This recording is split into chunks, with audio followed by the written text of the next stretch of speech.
Bom dia, muito obrigado pela participação de todos em nosso evento. Sou Denis Roman, sócio da MZ, e hoje estamos aqui nos estúdios da Pixit para conversar sobre o formulário de referência, sob a perspectiva internacional e local. Antes de mais nada, gostaria de apresentar e agradecer nossos convidados, Patrick Jackson, da Clifford Chance, uma das maiores bancas de direito internacional com presença global, Geraldo Colognesi, sócio da LID, empresa de serviços financeiros do Grupo Atitude. Agradecer aos nosso patrocinador, Conference Call e Tel, nossos apoiadores, Jornal DCI, PR Newswire, Revista Capital Aberto, Portal Acionista e a Pixit. Aos participantes, informo que as perguntas poderão ser feitas pela plataforma online a qualquer momento. E também pelo e-mail marketing@mzgroup.com.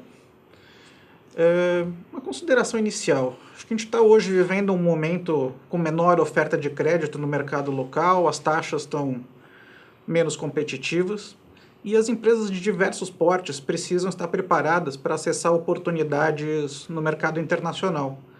A MZ e o Clifford Chance têm clientes de porte médio que no ano passado realizaram operações bem-sucedidas. Acho que a gente tem aí uma boa oportunidade. Começar pelo Geraldo. Geraldo, sim, como é que você avalia a perspectiva ao analisar um formulário de referência que tem um investidor com foco em equity e um investidor com foco em dívida? Um investidor com foco em equity, ele vai estar muito mais preocupado em informações referente ao quadro societário, ele vai pensar muito mais em abrir as informações. Hoje, quando você pensa um investidor, uma empresa que está buscando debt, pela legislação brasileira, você pode colocá-lo como uma empresa tipo B da CVM. Então, nem todas as informações você precisa colocar no formulário de referência. Então, você tem assim uma distinção muito grande de qualidade e de quantidade de informação que você encontra no formulário. Uma empresa tipo A, ela tem muitas informações a serem preenchidas dentro do formulário.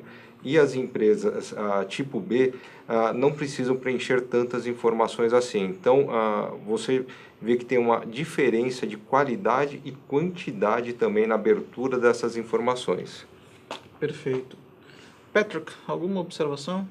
Do ponto de vista legal, internacionalmente, eu acho que os investidores estão acostumados de ver as informações que são materiais e relevantes para a companhia e seu investimento na companhia. Como já falou, essas informações podem diferir entre investidores de ações e de dívida, mas sem entrar no mundo do direito brasileiro, nós estamos acostumados no lado internacional para ver as informações materiais e relevantes. Complementando, Geraldo, acho que eu ouvi uma informação, um comentário de um investidor que ele falou uma coisa muito interessante esses dias. que muitas empresas só se preocupam em fazer um bom preenchimento de formulário de referência muito próximo à oferta.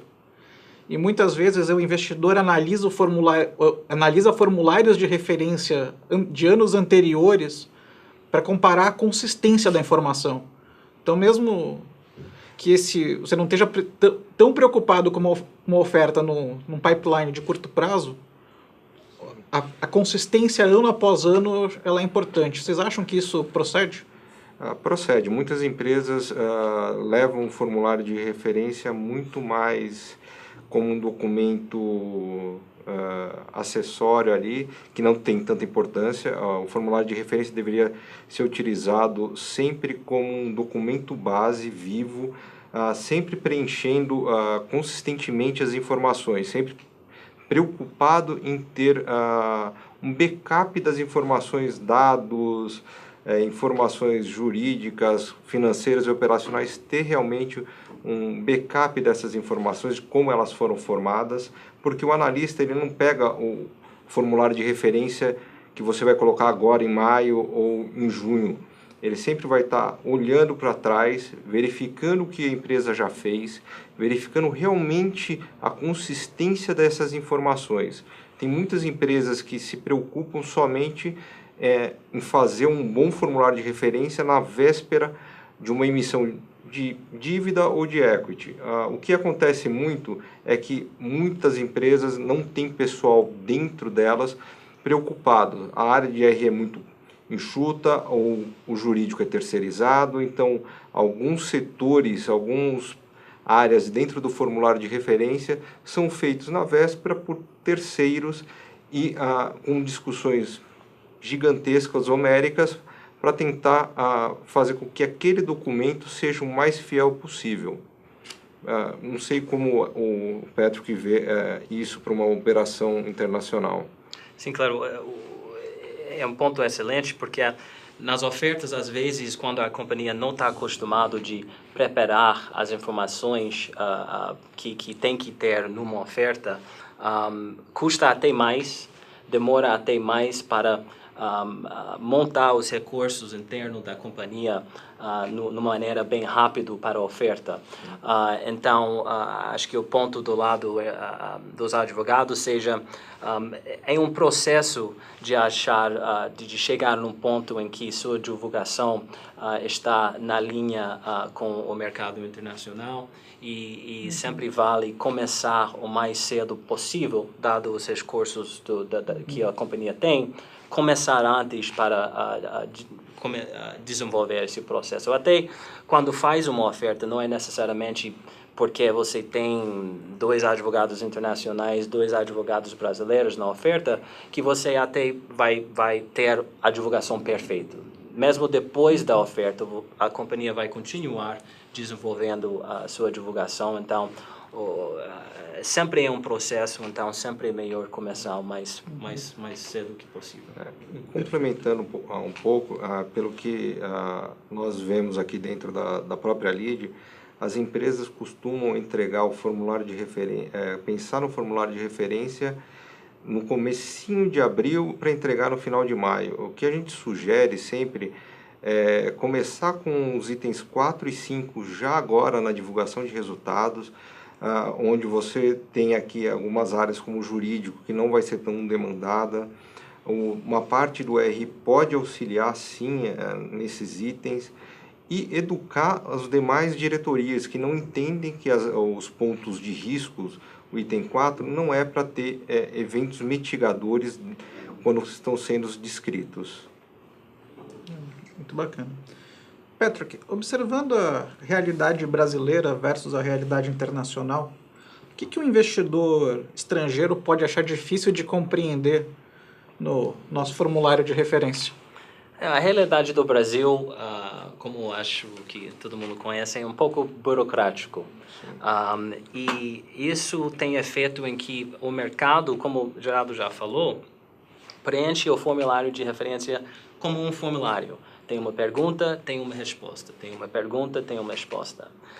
Os documentos equivalentes fora do Brasil, por exemplo, nos Estados Unidos, o 20F e 10K, eles são formulários também, mas as regras e os requerimentos, as instruções no formulário são um pouco menos detalhados do que as instruções que tem no formulário de referência. Então, as companhias têm um pouco mais flexibilidade em como eles preenchem essas informações e nem é um preenchimento de um formulário, é mais uma história narrativa da companhia. Então, talvez investidores estrangeiros venham olhar um formulário de referência e ver essas perguntas e essas respostas e acham um pouco mais complicado entender em vez de uma história que talvez eles vejam em outras divulgações de outros países.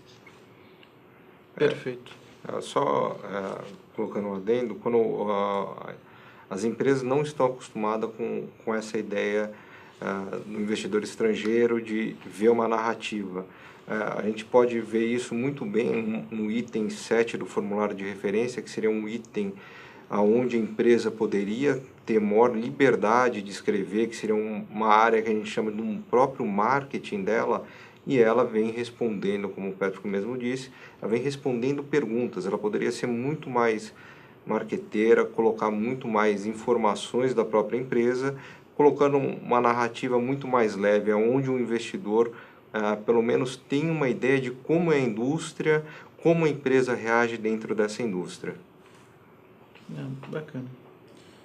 Patrick, você acha que alguma seção do formulário de referência especificamente pode causar uma surpresa, uma estranheza ao investidor internacional? Tem alguns, Geraldo já mencionou que anteriormente foi seção 4.2, agora acho que é 5.1, que são os mitigadores dos fatores de risco.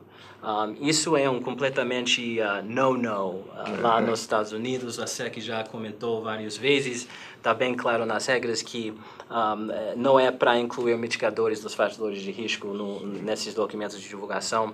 Então, particularmente quando o 4.2 foi diretamente depois 4.1, que é os fatores de risco. Você fala fator de risco e imediatamente depois mitigar. Isso pode ser um pouco estranho para investidores estrangeiros. Também tem projeções em seção 11 que nos documentos equivalentes lá nos Estados Unidos, pelo menos 20F e 10K, que não tem. E também tem essa seção lá no final, que eu acho um pouco interessante. Seção 22, que é negócios extraordinários. E aí você inclui todas as informações, as transações que aconteceram ao longo do ano que são fora do ordinary course da companhia.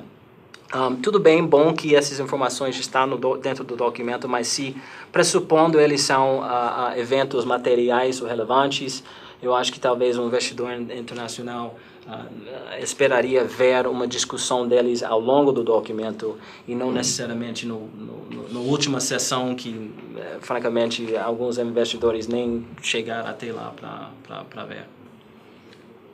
Perfeito. Bom, uma seção específica do formulário de referência é a questão das projeções. Acho que duas questões, contextualizando um pouco. Você olha no Brasil, a gente tem, dentre as companhias listadas que fazem parte do Ibovespa, você vê uma divisão, um grande grupo dá projeção, um grande grupo não divulga a projeção.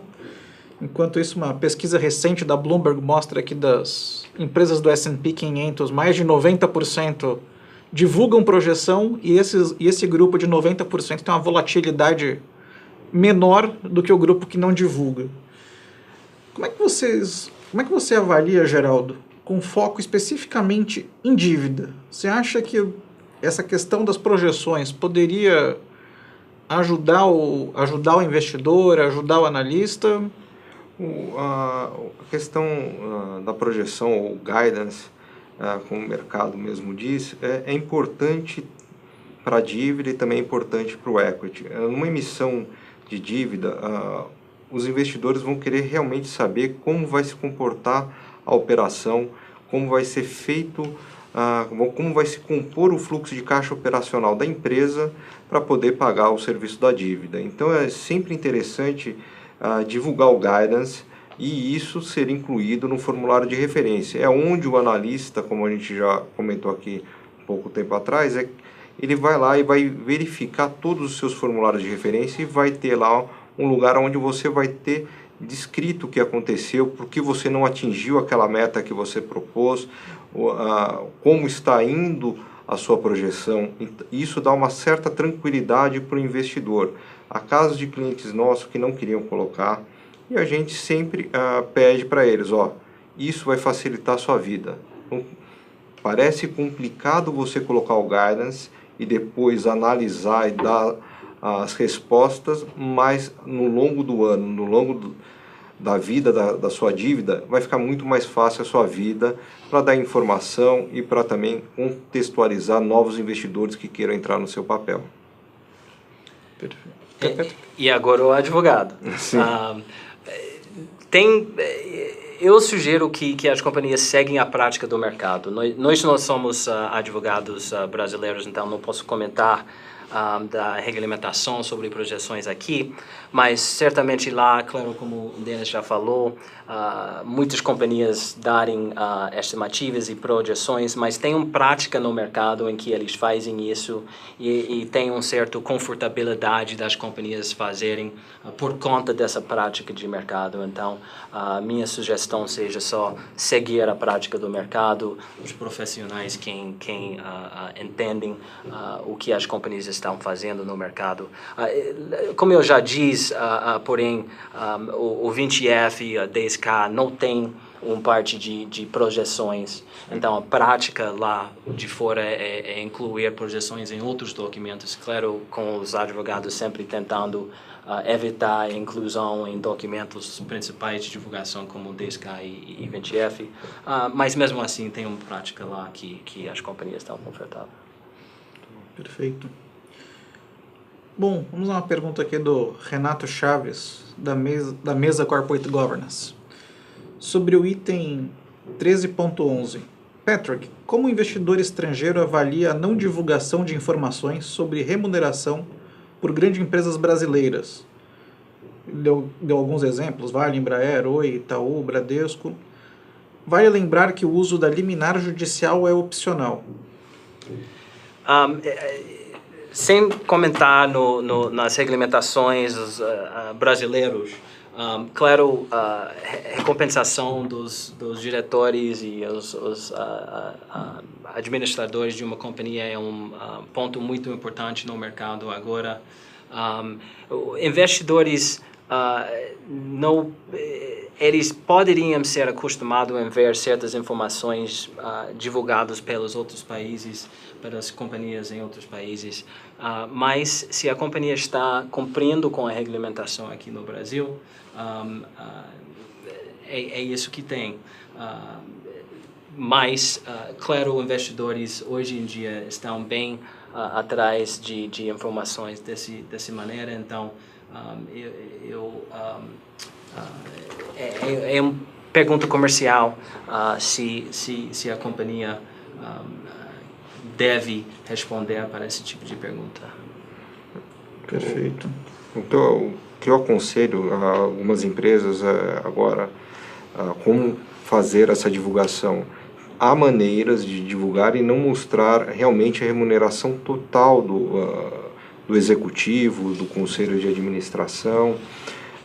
Sempre na Assembleia Geral você é votado a remuneração global de todos, então você consegue fazer ao longo do ano, saber fazer uma média dessa remuneração e colocar a média dela no item 13.1. Isso facilitaria muito para o investidor, ele saberia quanto mais ou menos estaria passando dentro do DRE, despesas relacionadas a executivos, conselhos, realmente a valores de stock options também.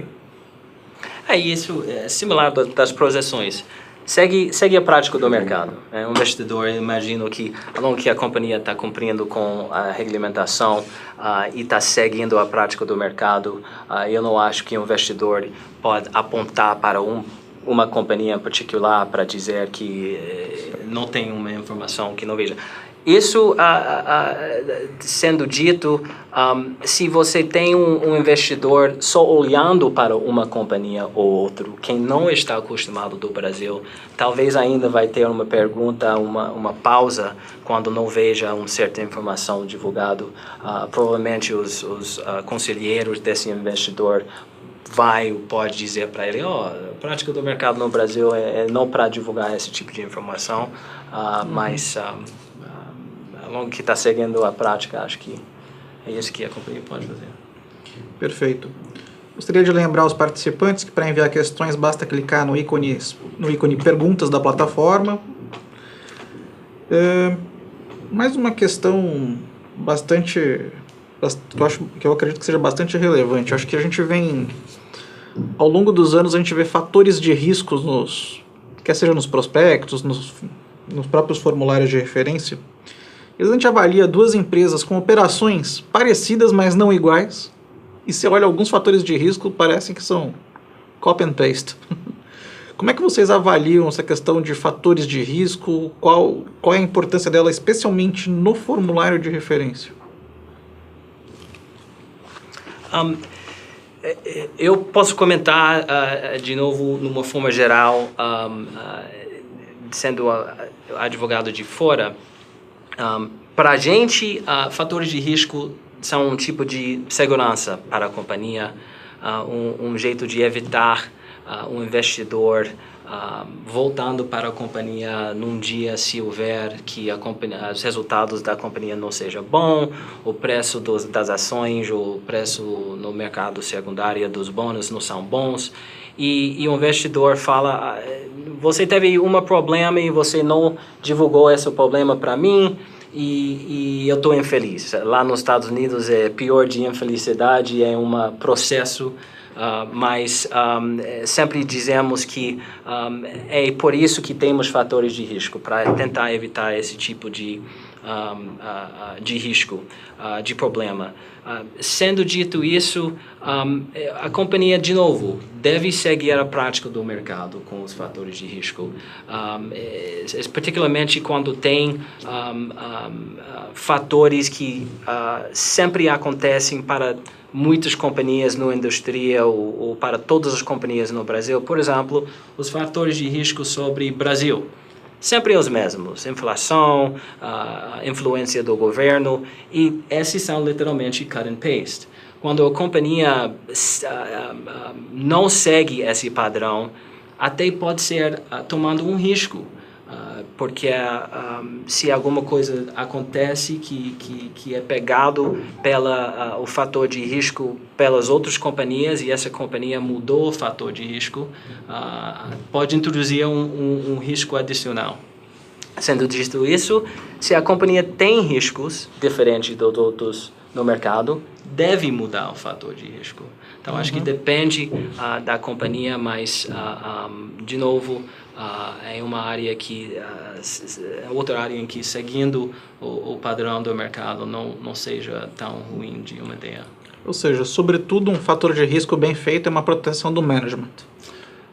Sim, do management, com certeza, da companhia, todos envolvidos, os bancos, os advogados, todos envolvidos. Perfeito. O que a gente sente quando a gente está assessorando as empresas? Que o fator de risco nunca é discutido anteriormente.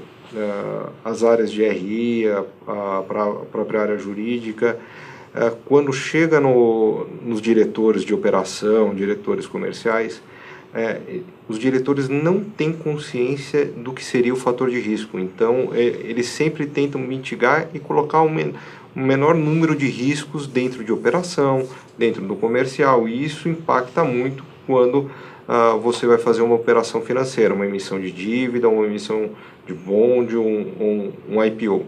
Então, as empresas têm que ser educadas internamente para entender que o fator de risco é uma proteção e que precisa ser colocado todos os riscos, e não copiar o do seu vizinho, que é um pouco parecido com você. Perfeito. Patrick, você poderia nos dar algumas dicas para que as informações do formulário de referência estejam mais em linha com com as expectativas dos investidores estrangeiros? Tem várias dicas, coisas pequenas, etapas pequenas, todas elas sob uma guarda-chuva de, digamos, ajudando o investidor, porque lembra, o formulário de referência não necessariamente é organizado no ordem que é o mesmo das divulgações padrões que nós fizemos no mercado internacional. Então, cada vez que a companhia pode dar uma guia ou um mapa para o investidor, ajudaria.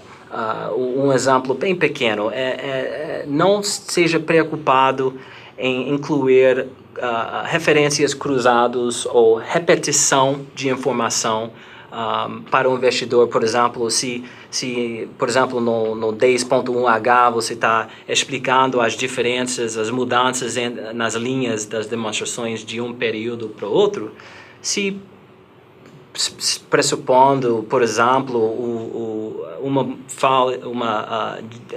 queda em receita foi causada por uma mudança nas operações da companhia, vale incluir uma referência cruzada para parte seção 7.2 ou 3, em que você fala sobre essas operações.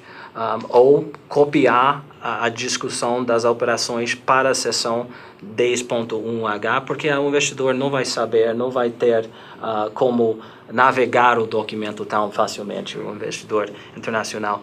Outra dica seja sobre tendências mais profundas.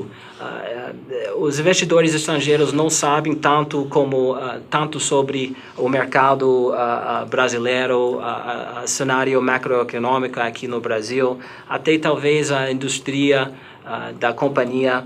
Então, mesmo, por exemplo, em 10.1H, quando está descrevendo porque a receita mudou, se mudou porque a companhia focou em uma área e não um outro, e esse foco for por conta de uma mudança nas tendências macroeconômicas ou nas tendências da indústria, vale incluir essa discussão lá em 10.1H.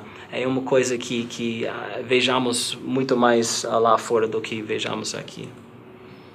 Uma dica que eu dou para quem for fazer uma emissão internacional é no MD&A. Aqui no Brasil nós temos o costume de colocar no formulário de referência a discussão de resultados mais uma análise elevadora. E quando você vai emitir uma dívida lá fora, ou um papel lá fora, o que for, o MD&A é muito bem discutido, é muito bem explicado. Então, sempre que for fazer um documento para advogados internacionais, ter o cuidado de ter um MD&A com todas as explicações. É um dos itens que mais se perde tempo para fazer a captação. E nesse aspecto, Geraldo, acho que não é só fazer essa discussão do MD&A quando for preparar uma oferta. Sim. Eu acho que já é uma coisa que pode ser feita continuamente, porque se você não tem o costume de fazer um bom MD&A, quando chega a iminência da oferta, você não está acostumado a fazer, o investidor resolve consultar o seu MD&A do ano passado para ver se ele está se seu discurso ano após ano é consistente e não vai... no mínimo não vai ajudar a oferta ele não encontrar essas informações em anos anteriores. A área de RI ou a área financeira que estiver fazendo vai ter um trabalho, porque no offering ele vai ter que ter 3 anos para trás analisado. Então o trabalho é um retrabalho que vai acontecer e uma perda de tempo na emissão. Perfeito. Uma questão aqui do André Yoshida, da KPMG. Todos os riscos que são divulgados no formulário de referência da companhia precisa ser divulgado no 20F também, caso a empresa tenha a DR2? Agora nós estamos indo na outra direção, que significa se os fatores de risco são relevantes e materiais, eles devem ser divulgados sim. É mais um ponto para os advogados e regulamentação brasileira que a divulgação aqui segue divulgação de fora. Mas também tem essa consideração. Provavelmente a companhia não vai querer ter divulgações diferentes entre o que está arquivado e divulgado aqui no Brasil e lá nos Estados Unidos, mas de nosso ponto de vista é que se o fator de risco é relevante, imaterial deve ser incluso. Já que estamos no ponto de fatores de risco, mais uma questão do Renato Chaves. Vocês entendem que os fatores de riscos devem ser apresentados de forma hierarquizada ou simplesmente listados como tem sido feito no Brasil pela maioria das empresas? E como que é feito isso lá fora? Lá fora, similar de um ponto que fizemos anteriormente, que o formulário de referência é pergunta e resposta, pergunta e resposta. E dentro de a seção 4.1, os fatores de risco são quebrados em vários tipos de fatores de risco. A prática no mercado lá fora é para ter só 3 tipos de fatores de risco. Então, nós temos só 3 subseções no equivalente de 4.1. Lá nós temos fatores de risco relevante à companhia e à indústria da companhia. Isso é uma parte. Tem outra parte, fatores de risco sobre Brasil. E outra parte, a terceira parte, que fatores de risco sobre os títulos que estão sendo oferecidos. Agora, essa terceira parte não seja relevante tanto para o formulário de referência, porque, como eu entendo, é o prospecto que tem os fatores de risco relevante aos títulos que estão sendo ofertas. Então, seja mais os primeiros 2 partes, mas lá fora só tem essas 3 partes e não está quebrado tanto como aqui no Brasil. E também isso, e nós listamos os fatores de risco em ordem de importância. Até se para uma companhia os riscos, ou para um momento no mercado, os riscos do Brasil são mais importantes para a companhia, nós listamos esses riscos primeiro. Também, se, por exemplo, está oferecendo um título híbrido, que talvez não é testado no mercado, talvez nós incluímos esses fatores de risco sobre os títulos primeiro antes dos outros. Então, lá fora é sempre sobre materialidade e relevância dentro dessas 3 categorias. Aqui no Brasil também a gente vê a relevância dos riscos e é um jeito do brasileiro escrever. Como as empresas nunca estão pensando em emitir ou relegam isso para um segundo plano, então você lista, você não faz uma hierarquização dos fatores de risco. Dá para se fazer, é um jeito também de você colocar isso dentro do formulário de referência. Perfeito. A gente tem uma questão aqui do Leandro Dias, que infelizmente a gente não vai poder abordar, que ele está perguntando uma situação específica de uma empresa. A gente acordou não falar sobre casos específicos, acho que hoje a discussão é muito mais sobre o contexto macro. Dentro desse contexto macro, o Gleidson Trovão da BR Malls faz uma indagação bastante interessante aqui. Hoje estamos com diversas discussões, IFRS, IASB, CVM, acerca do volume de informações que estamos divulgando versus a necessidade e utilidade. A maioria dos formulários tem mais de 200 páginas. Vocês também estão vendo uma mudança na prática para reduzir esse volume de informações? A CVM já propôs agora, uniu, acredito eu, o item 8 com o 15. Então isso já vai diminuir um pouquinho o número de informações que vão ser colocadas dentro do formulário de referência. E o que se preza é sempre a governança corporativa, a transparência. Então você vê esse volume de informação sendo colocado em relatórios, balanços, tudo isso é para proteger a empresa e também o investidor. Se você consegue divulgar todas essas informações, é importante para a proteção da empresa, porque quando acontecer qualquer problema, você falou, divulguei, está lá.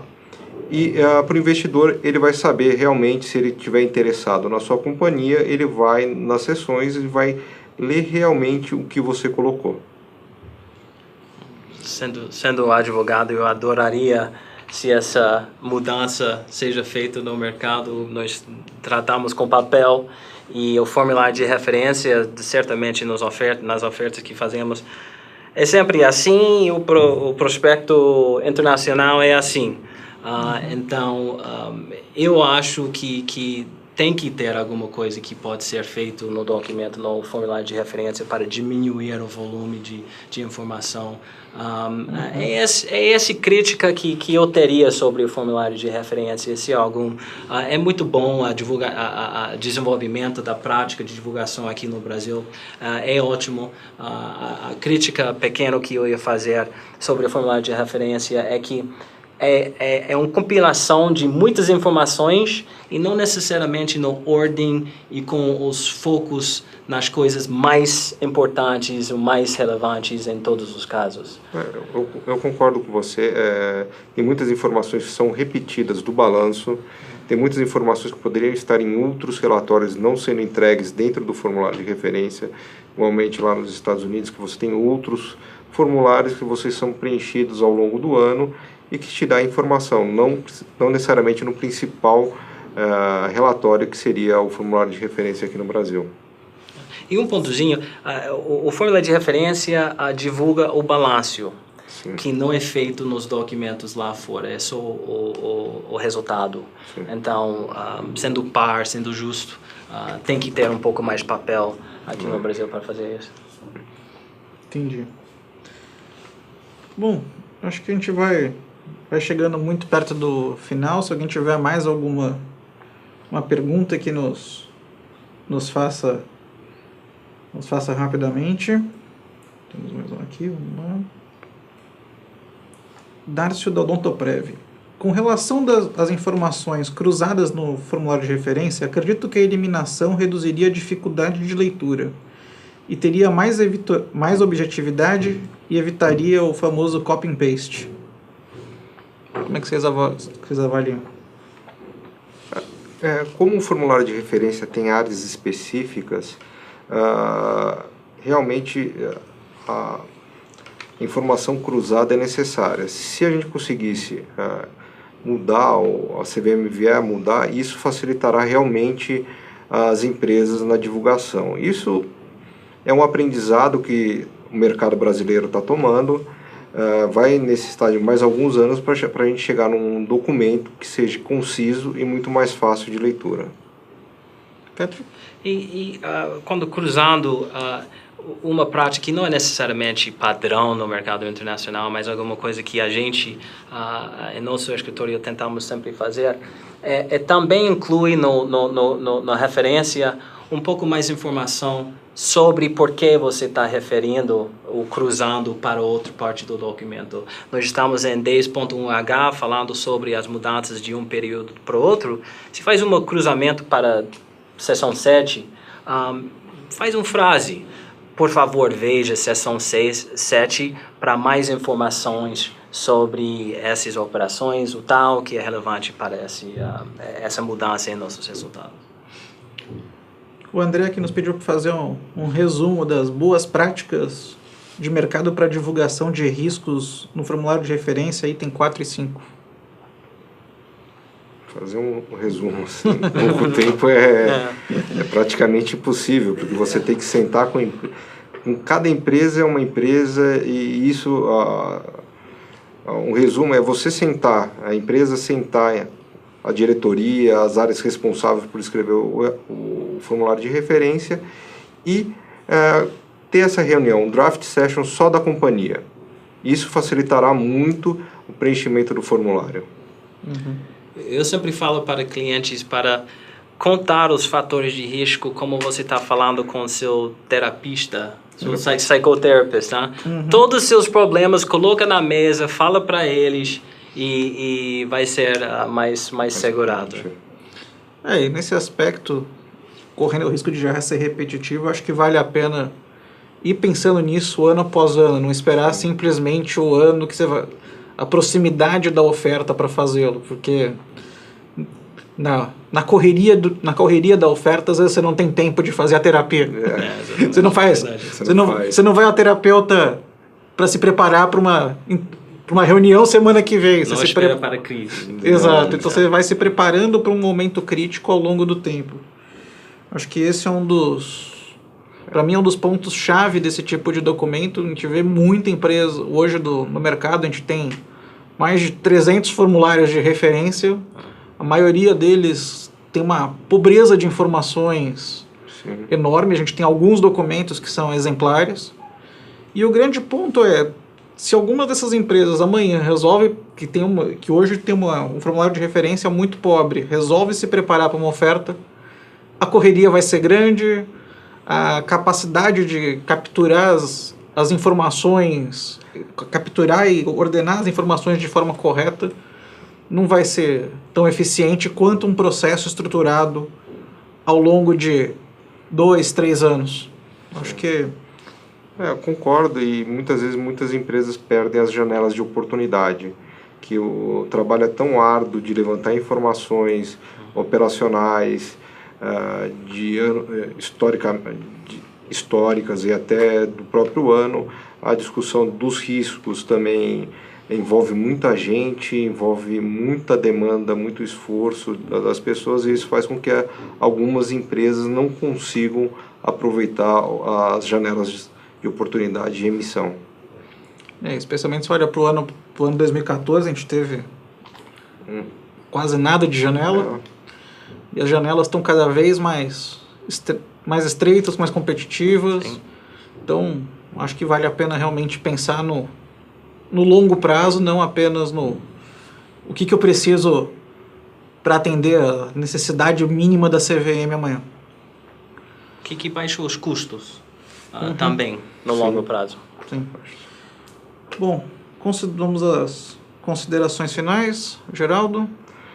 Eu espero que as empresas que estão nesse webinar comecem a já pensar no seu formulário de referência a partir de agora.